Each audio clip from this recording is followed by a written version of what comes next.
Makadi vanhu vateereri, makadi viewers, tinokugamuchirai ndonzi Chaplain Muchabayiwa. Mane muzuva ranhasi ndichada kudzidzisa pamusoro peshoko raMwari ranicha pamusoro kuti no action no miracle.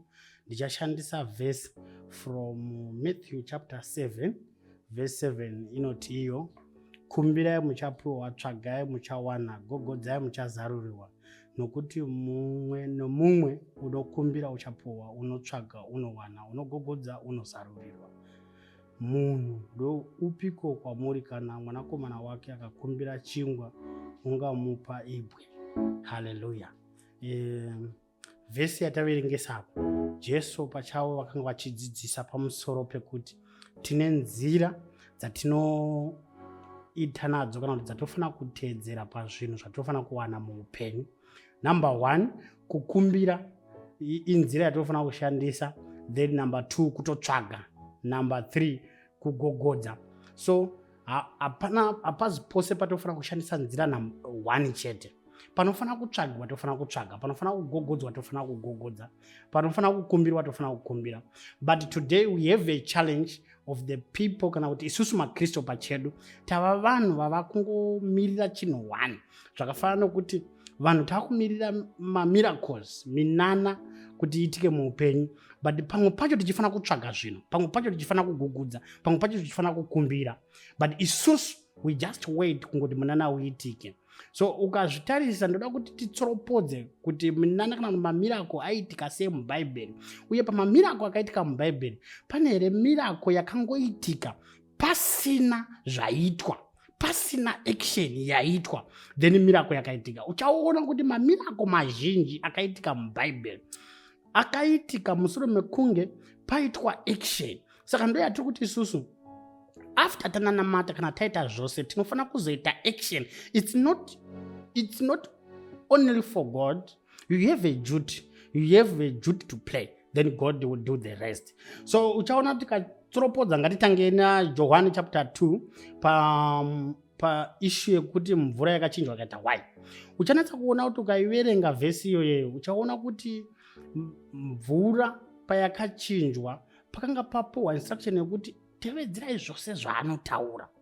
Ndokubva Jesu ataura a wrong way yekugadzira wine, asi vanhu vakateedzera vakaita izvozvo zvakanga zvataurwa, vakachera mvura vasinganyunyuti, vasingarambi. Ndo zvakaita kuti pave nemiracle iyoyo, kuratidza kuti vanhu vakateedzera mvura, kuteka mvura vachiuya nayo.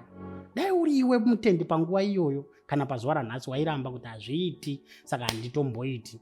But because people listened and they follow the instruction, the miracle happens.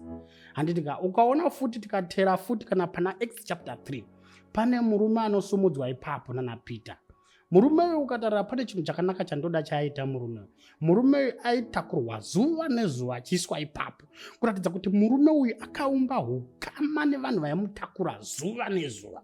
Iwewo paupenyu hwanhasi hukama hwauri kuumba nahwo ndehupi hunoita kuti miracle izoitika? Uchaona kuti dai murume uyu anga asina hukama hwaaiumba, dai munana wake usina kuitika, but iye mukuremara kwake akameka sure kuti awirirana nevanhu vanomutakura, then munana ukadini ukaitika. Then tikaenda Matthew chapter 14 pane issue yevanhu vakapuwa zvingwa 5 neho 2. Ipapo inondinakidza manje kudarika zvimwe zvese chapter iyoyi, because uchaona kuti Jesu akanamata, akatarisa kudenga akanamatira hove 2 nezvingwa 5. Ndobva apa vadzidzi ndobva vatanga kupa vanhu zvinhu izvozvo zvisina kumultiply, kuratidza kuti the miracle started to happen when they were giving people. Dai wanga uri iwe wairamba waiti aiwa hazvisati zvawanda, but vanhu vakatanga kupa vanhu zviri zvishoma, then zvairatidza kuti zvingwa zvaingoramba zviri 5 pazvaiva, zvichindopuhwa vanhu ndo pazvaimultiply. Hove dzaingoramba dziri 2 padzaindopuhwa kuvanhu ndo padzaimultiply. So nhasi ndiri kuti kudini muupenyu, hama dzangu, we need kuita action. Then taita action, miracle inotoitika. Saka kana pasina action yauri kuita muupenyu hwako, never kutarisira miracle. Tikutaura zvemunhu ari kuda basa, iwe uri kungogara kumba, hausi kukanda maCV, hausi kuenda kuma-companies uchitsvaga basa haringouyi. Ende wadaro futi wagara paumba, hausi munhu anoteerera, hausi munhu anoita mabasa, then miracle haiitiki. Tiri kuda munhu anokanda maCV ake kuma-companies, tiri kuda munhu anononoka kumadoors, then wonamata wochitarisira miracle. Tiri kuda munhu isusu wekuti tikanzi ucharoorwa, kana ari musikana haachazvivhariri mujirawo, ava kubuda achifambawo achienda achisingamhanyi achidzikama kuti asanganewo nemukomana. Haleluya. Miracle kuti iitike, you need kuti iwe uite action. Tine zvinhu zvakawanda zvatinogona kuda muupenyu, mapromotion, but iwe uri kutikona nemabhosi ako, uri kunetsana nevanhu vaunoshanda navo, uri kutadza kuwirirana navo, promotion inouya sei? You need to work hard. You need to have a good rapport with your leaders. So then totarisira miracle yepromotion, totarisira miracle yekuenda pane chimwe chikamu. Mumabusiness uku, munhu ari kutotarisira miracle pabusiness akangogara so. You need to market your product, you need to produce something, then miracle inobva yadini yaitika. Hapana chinoitika pasina action, hama dzinodiwa. Ma-connection chaiwo atingada muupenyu. Zvinotoda kutoti tive negood character kuti ma-connection iwo auye. Kana ingava fame yatingada, you need to do something. So tiri kuti action first, then miracle inouya. But today taita maKristu asina action, ekuti maKristu atinawo anogona kureperwa mwana, vakanamata vakakwira mugomo, pachida kuti vandoripota kumapurisa. Tine vanhu vanogona kubirwa mombe muvillage yese, vakatadza kuita action, vakatengeserwa nyama iyo yemombe dzavo dzavabirwa, zvinhu zvikatonedza. We need people who have action. Wese akasumuka mubhaibheri kana kuti wese akaita something mubhaibheri akaita action, then miracle ikaitika. Iro bhuku rinotaura pachena 1 kuna James chapter 2 kuti kutenda kusina mabasa kwakafa.